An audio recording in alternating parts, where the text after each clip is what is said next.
রশিদ বলে শুনরে উকিল, কানলেই হবে বাকি। আমি ডাকিতেছি তুমি ঘুমাইছো নাকি। এটা এরকম অনেক গানের বেলায় হয়, এরকমটা হয়ে যায়। এটা আসলে আমরা অনেক সময় আষাঢ় মাসে ভাষা বানি। আচ্ছা যাই হোক, একটু একটু বিষয়ে একটু বলিনি আমি। শিমুল ভাই বোধহয় বলেছে যে সুয়াচান পাখিটা উকিল মুন্সি সাহেবের, আসলে তাই না? এটা রশিদ উদ্দিন সাহেবের গান, কিন্তু এটা হয়ে গেছে যখন আমাদের বারি সিদ্দিকী স্যার রেকর্ড করে প্রথম, তখন মূল সংগ্রহটা ওনার কাছে ছিল না, কিন্তু পরবর্তী সময় উনি আবার ঠিক করে নিয়েছেন।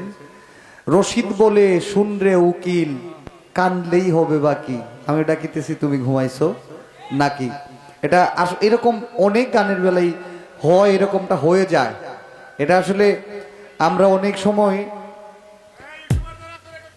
দেখি যে এগুলা হয়ে যায়, ঝামেলা হয়ে যায়, কিন্তু পরে আবার এটার সংশোধন হয়েছে। তো এই হলো বিষয়। যাক, অনেক চমৎকার চমৎকার গান শুনলাম, শিমুল হাসান ভাই, লালটু ভাই। এখন আমি আমার মতো করে দুইটা গান, তারপরে আবার শিমুল ভাই গাইবে। আচ্ছা, আষাঢ় মাসে বাসাবান এটা গাইতে হইব। আচ্ছা, এটা এটা গায়ে দেই, হ্যাঁ। তারপরে আমার জায়গা থেকে আরেকটি গান আমি করবো।